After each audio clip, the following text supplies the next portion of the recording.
Hello and welcome to the awesome TV show with Nikhil Taneja, and I am the King of the North. No, I'm obviously not. I'm Nikhil Taneja, and the King of the North here would be what? Akshay Kumar, Virat Kohli, Arvind Kejriwal. Actually, I'm not sure. I'm sorry I said that.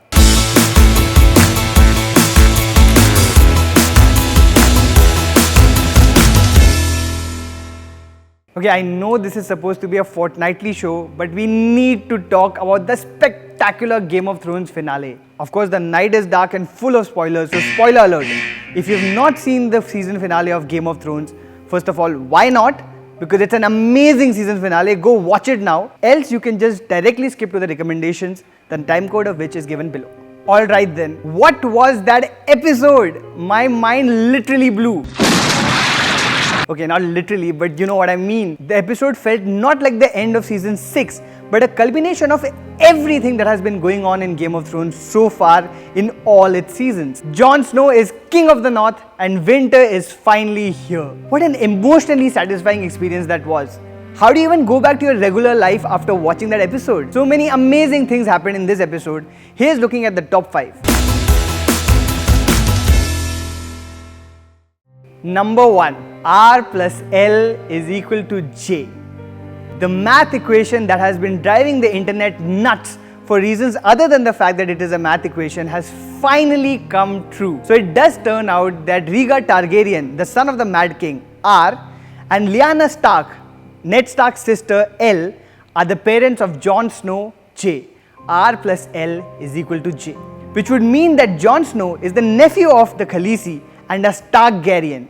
So that means he's not only the rightful king of the north, but he's also the rightful heir to the Iron Throne. How is Daenerys going to react when she finds out about this? Hopefully season 7 is going to tell us that. Number 2. War is coming. The 7 kingdoms have finally chosen sides and looks like a never seen before war is finally coming. It's not going to be a fair fight though. So on one side you have Queen Cersei and whatever is left of the kingdom. On another side you have Jon Snow, the unreliable wildlings, and the shady Knights of the Vale, and of course all the houses of the north. And then we have the Khaleesi, hand of the Queen Tyrion, Varys, all the Dothraki, all the Unsullied, the 3 dragons, and basically every woman leader of Westeros.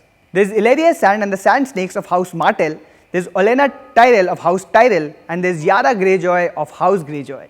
That is some serious #squad goals. So Daenerys is like a Westerosi Taylor Swift and you only need to switch on Bad Blood and game on.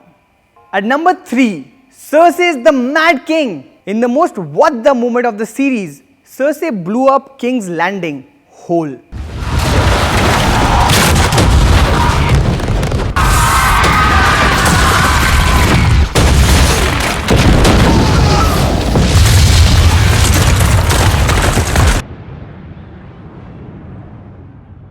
Yes, of course she's the Mad Queen, but she's also the Mad King. So historically, the Mad King, Aerys Targaryen, was slayed by Kingslayer and Hand of the King, Jaime Lannister, because he was about to set King's Landing on fire using wildfire. And now, Jaime's sister and lover, Cersei, has done the same. But at what cost? Tommen's dead anyway, and the look exchange between Jaime Lannister and Cersei indicated that Jaime was perhaps not too happy about his son dying. At number 4, Arya has no name. Well, of course she does. A girl is Arya Stark of Winterfell. And it seems that Arya has taken up the storyline of Lady Stoneheart from the books, Google it, and she's out and about for only one reason: vengeance. The last thing you're ever going to see is a Stark smiling down at you as you die.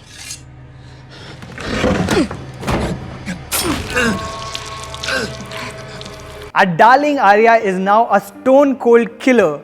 And I don't know if that's something to be celebrated or worried about. What I definitely want to know is Arya now going to go back to Winterfell?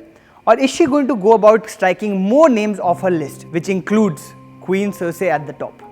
Your guess is as good as mine. At number 5, that look. You know what look I'm talking about. The look that Sansa exchanged with Littlefinger when all the houses were pledging their allegiance to Jon Snow. Just moments before, the slimy Littlefinger had planted a germ inside Sansa's head that perhaps she deserved to be the true warden of the North, being a Stark, and not that motherless bastard Jon Snow. So is Sansa actually thinking of the same? Has she actually got affected by Littlefinger's scheming? What's going on in her head? And why do we have to wait an entire year to find out? Also, a moment of silence for Queen Marjorie. The character deserved a lot more and a better end, if only because of all the complexity with which Natalie Dormer played her. I hate Cersei for robbing us of her. She was so pretty. No moment of silence for the High Sparrow. He deserved it, that maniac. And a moment of yes, Queen, to the little Lady Mormont, my favorite character of Game of Thrones Season 6 and perhaps the entire series so far. While all the other women of Westeros have had to go through some sort of hardship to become badasses, here's this little 10-year-old from Bear Island who commands not more than 62 men, and what a badass she is. If I had my way, I'd say screw everyone else, let's just make her the queen, and I'm throwing my hat in the ring to be Hand of the Queen. Sorry, Tyrion. And finally, a hats off to director Miguel Sapochnik, who directed Hardhome last year, Battle of the Bastards this year, and now The Winds of Winter, perhaps the greatest season finale of any television series so far. Of course, his cinematic sensibilities are excellent, but I'm just amazed with what he's done with the music of Game of Thrones. Composer Ramin Djawadi deserves at least an Emmy nomination this year, if not a Grammy. And now, awesome TV recommendations. I know the wait for season 7 of Game of Thrones is going to be long and hard. So here are 3 recent recommendations of shows to watch which are in the same vein as Game of Thrones. Here I'm assuming you've already seen HBO's Rome, the show that started it all. At number 1, you have the very underrated Netflix series Marco Polo. The show is like a Game of Thrones set in the 13th century Mongol period. It's just as ambitious and has just as much action and nudity. I loved season 1 and season 2 is out next week, so totally worth a watch. At number 2, we have The Last Kingdom, a recent under-the-radar British series. The Last Kingdom shows the war between Anglo-Saxons and the Danes of the 9th century. The show has got some great storylines, some great politics, some great action, and some great bodies. Hashtag fitness goals. Hashtag not really. At number 3, we have Vikings. Are you really not watching Vikings already? It's an epic saga about the legendary Norsemen of early Scandinavia, and it's a mental show. So watch it already, will you? And finally, we have the awesome TV chart. At number 1 this week is obviously Game of Thrones. At number 2, we also have Game of Thrones. At number 3, there is what else but Game of Thrones.